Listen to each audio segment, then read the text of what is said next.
Request accepted. Wait, where are we going? Hi guys, which is an interesting video on Wild Rift. So they're back with a Ezreal updated complete guide.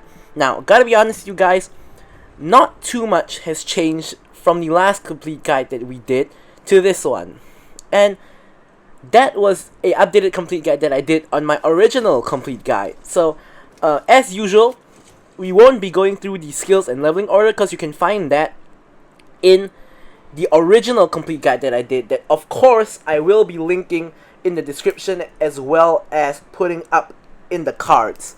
So, Ezreal is still in a very good spot in the meta. He's not S plus tier anymore where he was like a few patches ago, but he is still an S tier champion. He is still really good, really safe. He has a pretty weak early game, but if you can play Ezreal well, you can sort of negate that by poking your lane opponents a little bit more. He really only hits a power spike when he hits like his first two items, like when he gets his Mana Mune evolved into Mirror Mana, and when he gets his Triforce are his like two biggest power spikes. Then when he gets like every other item is a power spike, much like every other ADC in the game. But the early stages before you get your like first one or two items can be pretty rough. And Ezreal's strengths are of course his safety, but his weakness is the fact that he is single target. So you can only hit one person with your Q and one person with your W. And obviously only one person with your auto attacks. The only AoE he has in his kit is his ultimate. And because of that, he has very poor wave clear. So sometimes when you just want to clear the wave, or like when the enemy team is ending the game, you're the only one up, you want to clear the wave, but you have literally no wave clear. You have to ult the wave, and that most of the time isn't enough, because his ult actually does less damage to minions, just so it's not OP and can clear one entire wave just from from like 10 screens away. So yeah, those are the main strengths and weaknesses of Ezreal. He's still pretty good, but I wouldn't like blindly pick him into... I mean, he's alright as a blind pick in all honesty. You can just blind pick him, but normally I would pick him when there is a lot of skills that I want to jump away from, basically. So if I'm against something like some assassins, I might want to just jump away from them. But mostly AoE skills, like maybe a Diana ult that I want to jump away from, something like that. Because if not, you could just pick Xayah as well. But I would say Ezreal probably is... Ezreal and Xayah both have pretty much the same specialization, except they have minor differences. Like Xayah is probably a little bit more late game than Ezreal, whereas Ezreal actually probably spikes before Xayah, and Ezreal has less AoE, whereas Xayah has more, kind of thing. And Ezreal can chase, but Xayah doesn't really chase as well as Ezreal. She likes people to come into her. But anyways, enough about the comparison on Ezreal and Xayah. Let's just jump into the build. Alright, so we're going to go over to the Ezreal build. Now, this is sort of the new build that I'm going for him. So the minor changes are the order which you build these two and these two runes. So first up, you always start with Mana Mune, Triforce, then you go for like your Boot Enchant, and then you go for Seralda's Grudge, and then Blade of the Rune King and Guardian Angel as shown. So now we're gonna get into explanation of what you do at the start. So this time I'm actually going to head over to here, and I'm going to show you guys what you actually build at the start. So normally, you will start with a tier. So normally, you have two options, because you're going to build Mana Mune as your first item. So your first option is to start Longsword, and your second option is to start Sapphire Crystal. So personally, I prefer starting Sapphire Crystal just to start stacking already, so I can hit my Mana Mune power spike faster. But what this means is that in like the early levels before your first back, you will be a lot weaker, because the Sapphire Crystal doesn't actually give any combat statistics. It just gives you mana, which doesn't really do a lot, because you wouldn't run out of mana in the early levels anyway, unless you really are spamming your spells. But it doesn't give you AD, basically, and the enemy team probably bought a Longsword, so you do have a disadvantage there. But after that, on your first back, generally you want to get these two on your first back if possible. If you can't, then just complete the tier on your first back. So obviously the tier is for you to stack even faster, because you get 5 stacks with the Sapphire Crystal, 7 stacks with the tier, and 10 stacks with the Mana Mune. So then you want to pick up the Sheen. Now, reason for picking up the Sheen is this is where Ezreal's early game damage comes from. As you guys can see, using a spell causes the next attack used within 10 seconds to deal bonus physical damage equal to 100% of your base attack damage. So of course it's your base attack damage, not the attack damage you gain from items. So this will always be the same. Anyways, this is really good because obviously your Q has procs on hit effects like the Sheen effect. So this will make your Qs significantly stronger and just pretty much just give you your early game power. So after you get these two items, then you would complete the Manamune. So I don't believe they will allow me to put Manamune because I already have a tier. So you'll complete your Manamune. After you complete your Manamune, you normally will go for your boots. And then you can of course go for boot upgrades if you want to, and then after that then you will complete Triforce. So now that we've gone through the early game build, we're gonna go through the final build. So after you get your Manamune, you get your Triforce and then your boots. On Ezreal, I kind of like the Gluttonous Greaves. I'm not gonna lie, I love the Gluttonous Greaves because there isn't a lot of lifesteal in your kit.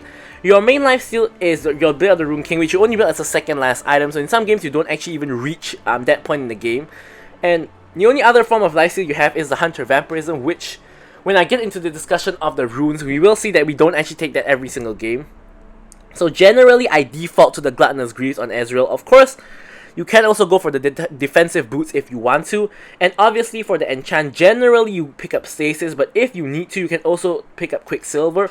And even Proto Belt for another extra dash, because sometimes your E is on cooldown, your flash is on cooldown, you need another extra dash. But I would say you pick it up maybe in 1% of games, but it is of course a consideration. Normally it's Quicksilver or Stasis, most of the time Stasis. So after that, here is where the first change comes in, where you go for Sorelda's Grudge instead of the Blade of the Rune King first. Now the reason for this is that Sorelda's Grudge just synergizes so well with Ezreal, especially his Q. So Sorelda's Grudge makes kiting very, very easy on Ezreal. So pretty much any champion that doesn't have a dash will never get near you as long as you have a Sorelda's Grudge. Like if a Darius is coming for you trying to hook you, if he doesn't have flash up, he will never get to you because you will slow him with your Q, start running away and keep on shooting your Qs at him and slowing him, and he will, if he's dumb, he'll just keep chasing you, and after, it'll get to a point where he realizes he will never catch up and he'll give up.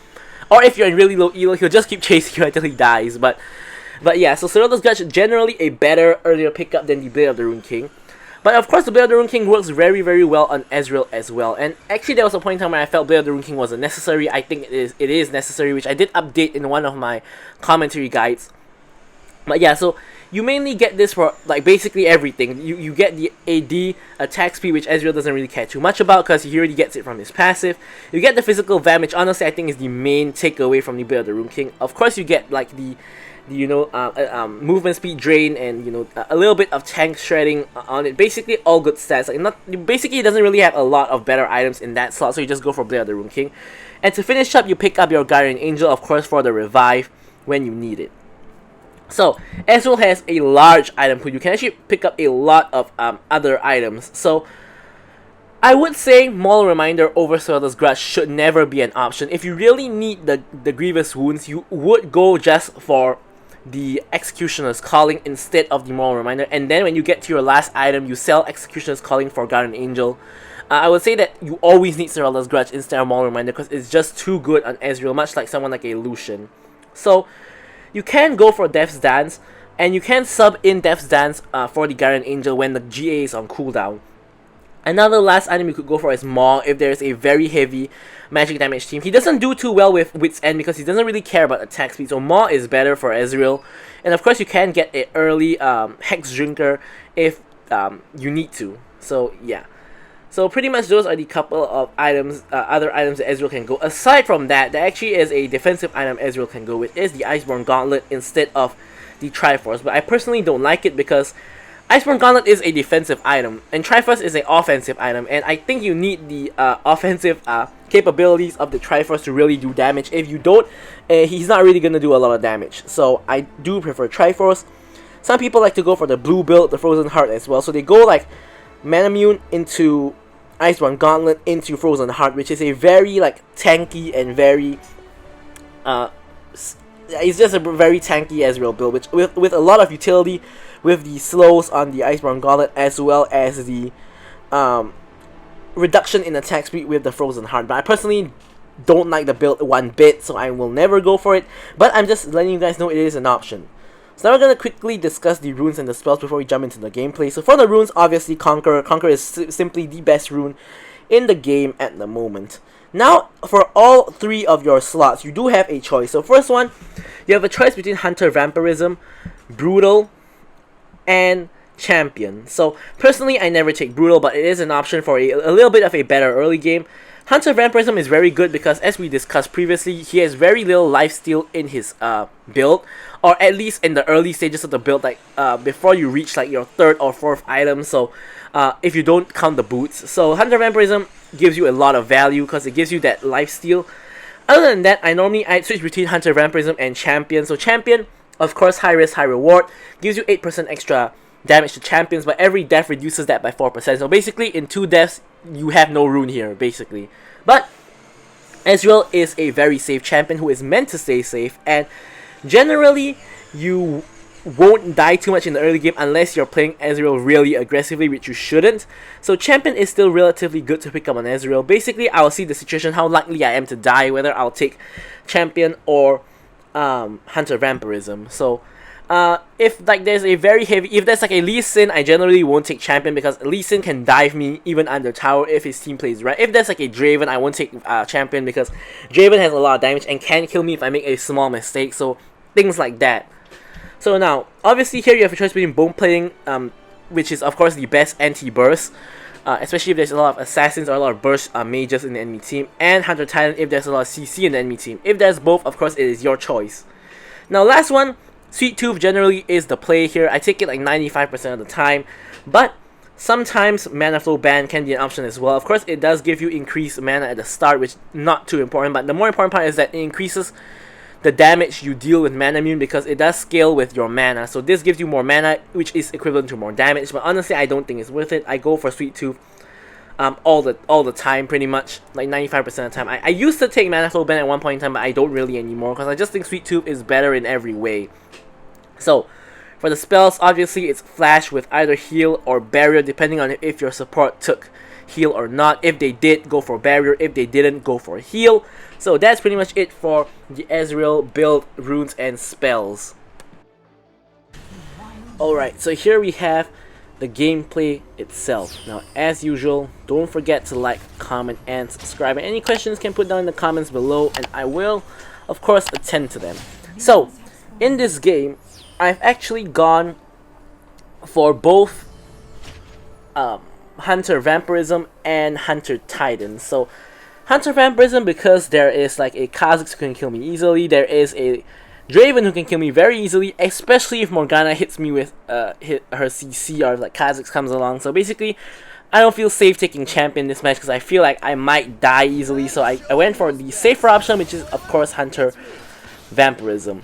Now, the Hunter Titan choice over choosing the Bone Plating is simply because there is a lot of CC, especially the Morgana root and the Diana ultimate, which can be, of course, a huge problem. Now, of course, the most bursty champion in the enemy team is probably Kha'Zix, so I had to trade off between getting anti-burst for Kha'Zix versus getting the Hunter Titan for the tenacity.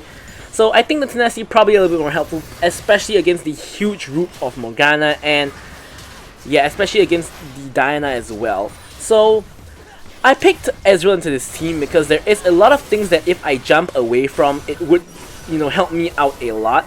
Here, Draven, doing typical Draven stuff, being over aggressive. As I mentioned in my Draven guide, you guys don't want to be too aggressive, which of course I just recently posted, so I will put that up in the cards as well. So one of the common mistakes I highlighted in that video is not to play too aggressive, lest you get ganked by a jungler and die, which is exactly what happened to this Draven. So he's not in a good spot at the moment. But yeah, so there's a lot of things I can jump out of. So mostly it's, I can use the jump to dodge Morgana's root. I can use it to jump out of her ultimate to prevent myself from getting rooted. I can jump away from the Fiora or the Kha'Zix if they jump towards me. And I can jump away from the Diana ultimate. So really a lot of things that I can jump away from. And in this case, I feel like Ezreal just jumping and putting distance between me and them because of their AoEs is a little bit better than Xayah just ulting up and becoming invulnerable for a second, because I'm still going to land at roughly the same spot and I'm still going to be in trouble most likely. So I just felt Ezreal was a a better pick in this match, which is why I went for the Ezreal pick. Alright, anyway, so Ezreal's laning phase is going to be pretty tame. Like, all you're really doing is trying to CS as best you can, and at the same time try to poke the enemy laners as best you can as well. Of course, that isn't always going to be easy, and in this match in particular, if I get myself into a position where I can poke, I can expect Morgana to at least attempt to throw a root at me and try to CC me, or I can expect Draven to try to walk up and just try to auto-attack me. So I have to be wary about those when I am going for my poke. Like, as you guys can see here I'm trying to poke the Morgana, but of course, she's gonna poke me back with her Tormented Soil. And yeah, so it's pretty much I just want to play safe. Like, here you see I'm kind of semi getting caught by Draven just walking up. I mean, he can kill me in like maybe 4 auto attack or so I gotta just jump away the moment he comes a little bit too close, which is a pretty good strength of Ezreal, of course, which is mostly the main reason you pick Ezreal is generally just for his ability to Arcane Shift away from danger. Right, so here the Draven, after his first death, is playing a lot less aggressive, of course, except for when I was alone, which of course was the correct move for him. So now we have a relatively good time just farming. Of course, Ezreal scales very, very well into the late game. Not as well as like a hyper carry like Jinx or Kai'Sa, but he scales way better than Draven, obviously. He scales pretty alright. Same like maybe a Jhin or so. But yeah, so here I'm just clearing the wave. Nothing too much to worry about. As you can see, trying to poke the Draven at the same time. Nearly walked into that root by the Morgana, but I realized that she was actually trying to predict my path, so I actually just stopped where I was and avoided the root. Pretty nice aim by the Morgana though. And I get some return poke onto both the Draven and Morgana, which is of course my main goal. Of course, sometimes you're gonna miss like half your poke. Of course, Ezreal's entire kit are skill shots aside from his auto attacks, so you can't expect to hit literally 100% of your skill shots. Of course, hitting like 80% or what is already pretty good. Here, Nunu actually gets caught out, and I get caught out as well. I actually flashed the wall, but Diana's ult is so huge that he actually hits me over the wall, so I still get caught, and pretty much my whole team is getting caught under the tower. Kha'Zix kind of aims his jump at the wrong spot. Pantheon comes in and stuns the Krugs because the Morgana stasis, so relatively good stasis by Morgana, but she's gonna die whatever it is. Like, I say it was a good stasis to avoid the Pantheon stun, but poor stasis in terms of that she's gonna die whatever it is, so probably not a very good stasis. Here I spot the Kha'Zix. Of course we're on the dragon, so here I'm just zoning the Kha'Zix away. I'm doing that by myself even though I'm isolated because I know my team is around and I can just Arcane Shift over the wall into the dragon pit if I need to. Very nice route by the Nunu, allowing me to WQE and burst down the Kha'Zix. So here we easily secure the dragon, trying to get some poke on Morgana, but of course, as I said, you can't expect to hit everything. Of course, optimally you wouldn't miss a shot, but pretty much that's impossible. So here, we get back into the 2v2, back into like the laning phase more or less. So here, Nami was considering going over to the Rift Herald, but honestly, because we're against a Morgana and a Draven who haven't rotated either, she decides to just stay around to keep the bot lane 2v2. Here I'm gonna try to contribute my ult in order to attempt to help out my team, but it ends up hitting nothing. So yeah, because Draven and Morgana has a lot of kill potential. Basically, if I get hit by a Morgana root and I'm alone, I am definitely dead. So Nami decides to stick around, but ends up that the Morgana ends up rotating all the way over to the mid lane. And there is a huge fight at the Rift Herald. Draven, of course, is still in the area. So instead, since we are already here and Nami is too slow on the rotation, we're gonna try to instead pick up some tower plates, which we do actually pick up a tower plate, and Nunu secures the Rift Herald, which is a very good sign because Nunu, if he is in the vicinity, should always be securing objectives because of his Consume Smite combo. Is pretty much impossible to outsmite a Nunu. Here, Draven actually outs the wave clear, which is a relatively good move. He still escaped with another plate, but he is at least preventing us from getting the first tower, at least as of now. So here, not too much we can do, so might as well back and reset. Can build towards our Triforce, of course. Manamune still yet to be fully charged and evolved, so as usual on the way to the lane, we're going to be throwing are spamming our Q like every 2 seconds or so to of course charge up the mana faster and hopefully get to the evolution as fast as possible. So here we spot Draven backing, so we know that he is not going to be in the area. And we're just going to push out the wave.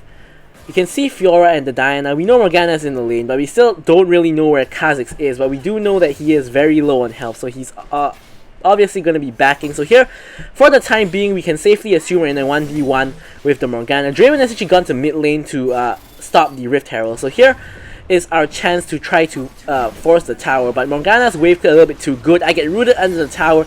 She ults as well. I end up E-flashing out of her ultimate. Honestly, I feel like if I was not Ezreal in this scenario, any other ADC would have probably died. So, Ezreal really paying dividends. The E-flash allowed me to actually escape the Morgana ult probably milliseconds before it was going to root me again, which would definitely have spelled the end for my life. So, really nice play by Morgana, honestly, but thankfully I managed to escape with my life and don't end up getting punished for trying to force the tower. Right, so Kha'Zix is in the mid lane, so we know that we are alright at the moment. So we're going to push one more wave before we back. We of course did pick up the fruit, so we are in relatively healthy spot now. We have evolved the mana immune to the mirror mana already, so this is a pretty huge power spike for me, of course. We get the tower as well, which is a huge injection of gold, and we can just simply back and hopefully, if possible, pick up Triforce, if not, at least build towards it. And we do pick up the Triforce. So here is Ezreal's most major power spike. When you have the evolved mana immune as well as the Triforce completed, you will have your most major power spike. Here I launch my ult trying to finish off the Fiora, but she dies before my ult pretty much even launches, so kind of a little bit wasted there. Here Diana is pushing the mid lane, and here as you guys can see, this is my most major prospect. Diana is at full health and I nearly killed her. She barriers, unfortunately, and I missed one Q. Here I'm going to WQ. Boom. She lives on 1 sliver of HP. If she didn't barrier or I didn't miss that Q, she would have been dead. So you can see how strong an Ezreal really is when you hit that power spike. Like, this pretty much makes up for your weak early game. Like, at this point in time, I'm super duper strong. Here I'm saying I trap for Kha'Zix because Dragon is up, and I pretty much instantly burst him with my WQE combo, and he's gone. So here we get a free dragon, at least supposedly, as long as the Nunu doesn't somehow manage to mess it up, which shouldn't be the case, of course. So here we get another free dragon, and we're in relatively good shape. So of course heading back to bot lane to pick up our CS and push out the lane. As far as possible, if you already picked up the enemy tower, you still want to try to push out the lane if possible. Here I'm just trying to ult to contribute to the fight, to at least do some damage and possibly pick up some assists. Normally that's a very good idea if you are far away from the fight. It's a really good idea to simply just throw it out at the fight, because it's likely that you will at least do some damage to the enemies. Here, I very unluckily walked straight into Morgana route into the Tormented Soul, into Kha'Zix solo bursting me, and I die. Really unfortunate that everybody in the enemy team was super duper low. Like, Morgana was really low. Fiora actually died, but yeah, it's pretty unfortunate there.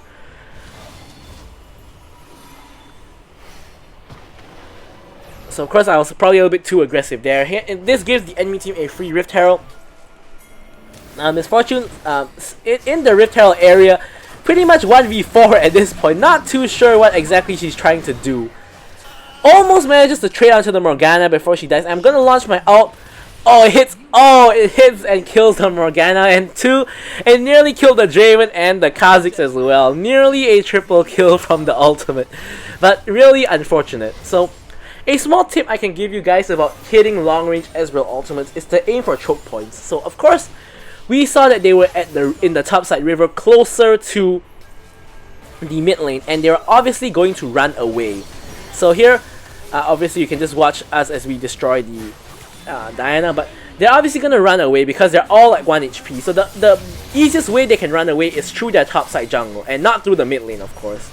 The topside jungle has like one choke point between the raptor pit and the red buff wall. So what I really essentially just did is I launched my ult aiming for that choke point between the raptor pit and the red buff wall, because they all had to be stuck at that choke point unless they walked to the mid lane, which I thought was unlikely. So I was right, and I hit all 3 of them, so nearly netted me a triple kill, but unfortunately it didn't. But yeah, so that was the concept of how to hit a long range Ezreal ult. I don't believe I've actually ever covered this in a video. So if you guys saw my previous Ezreal videos and you're watching this one, at least you can get something out of this one. So yeah. Right here I'm backing, I'm going for the Serralda's Grudge because there's a lot of very kiteable champions.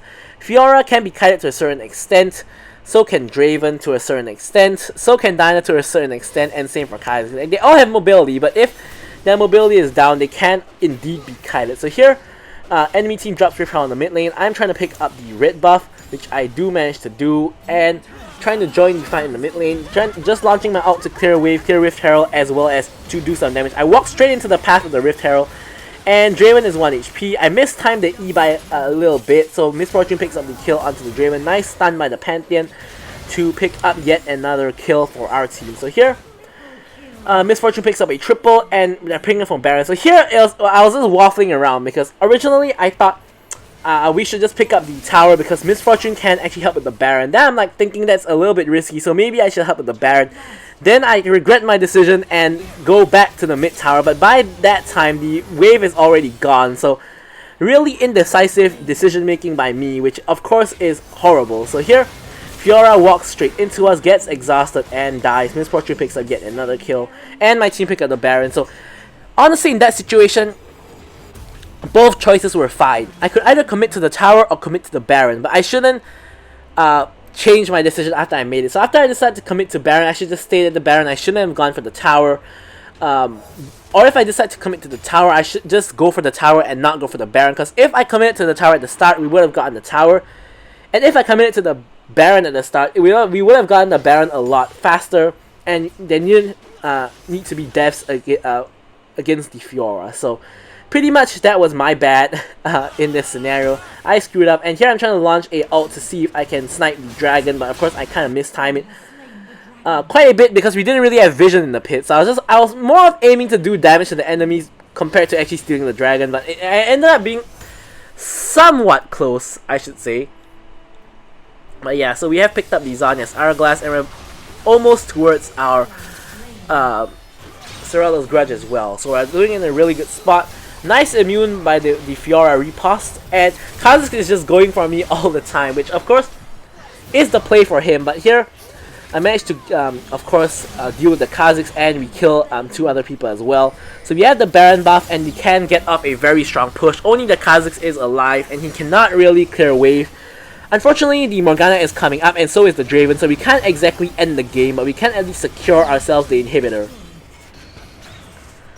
So my team sort of fools around and kind of dies because of it. Nami ends up dying and paying the price, but we obviously couldn't end there, so we should have just backed off. But I guess they got a little bit overzealous and we kind of stuck around. So here I picked up the Serralda's Grudge as well as building towards my Blade of the Rune King. So I'm in a, obviously, and yet in our power spike with the Serralda's Grudge, I can actually slow people down.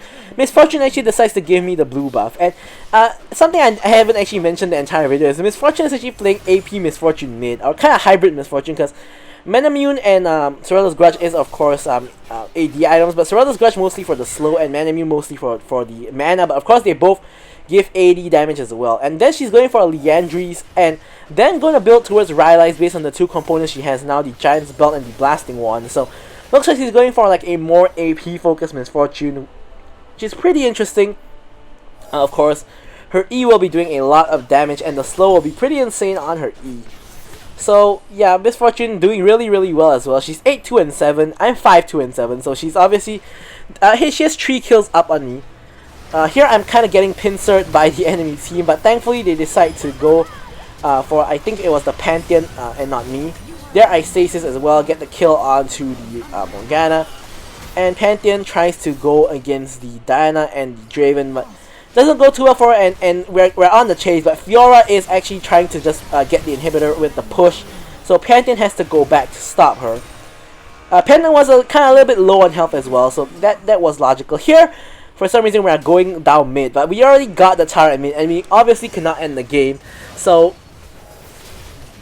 not really too good for us. Although the 2 people with the more higher wave clear is dead, but Kha'Zix, Draven, and Fiora still can prevent us from ending the game because we can't simply ignore them and hit the base. So instead, we're of course going to go for the Baron again, which is going to help us get off a stronger push in the other lanes, and in the mid lane, of course, to maybe attempt to end the game.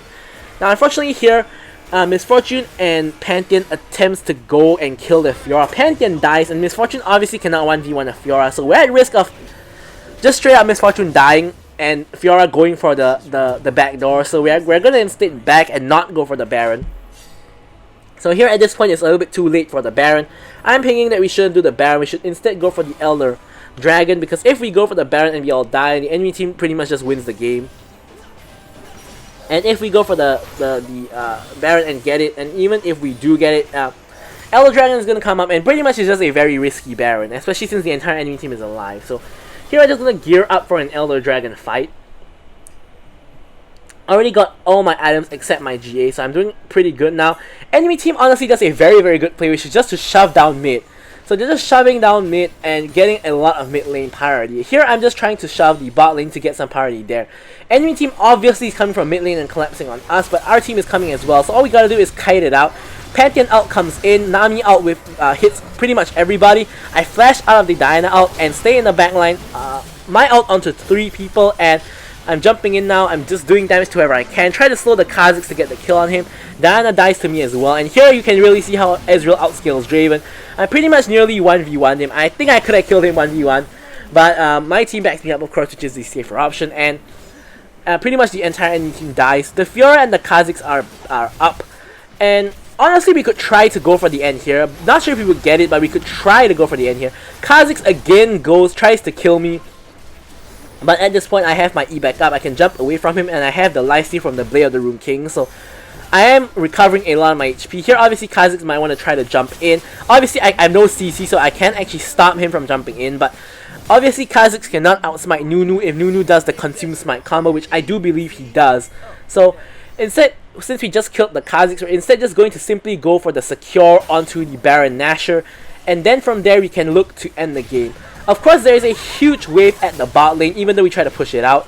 So it doesn't really look too good for us, because Fiora can go for the split push again. So Nami is going to stay in the base to try to protect it from the split push. But turns out all 3 members of the enemy team are actually in mid, so not too much threat of the split push there.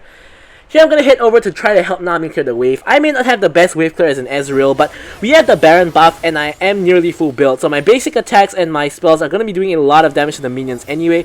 In the meantime, while waiting for the next wave, I'm going to pick up the red buff, which I can do in like a few seconds. Back to the wave to just clear the wave. Like so. And honestly, I feel like we should all just group mid and try to force mid and probably just try to end the game. Because at this point in time, we are obviously a little bit stronger than the enemy team, especially me and MF who are fed. So as long as me and MF don't die, pretty much we win the fight. Here they get into the fight without me and the Nami, so I'm just shooting my ult straight towards the fight to try to contribute some damage. Of course, my worst fear here is that they all die and me and Nami are left to try to do something about it, but they actually end up more or less winning the fight. Pantheon dies but trades for Fiora and Diana, which is pretty good, 2 for 1. And here, now we can actually try to just force end the game, which is exactly what I'm trying to do. The Stasis comes in from the Morgana, but doesn't really matter. I can just instantly destroy her with the EQ combo. Here, Nunu goes in and pretty much just does the distracting work. I'm just going straight for the base, and we get the victory with Ezreal. Now, this was a really good Ezreal game. I think we're top 97% of Ezreals. We'll see it in a moment. But anyways, guys, I'll leave you guys with the stats. So thank you guys for watching the video, and goodbye.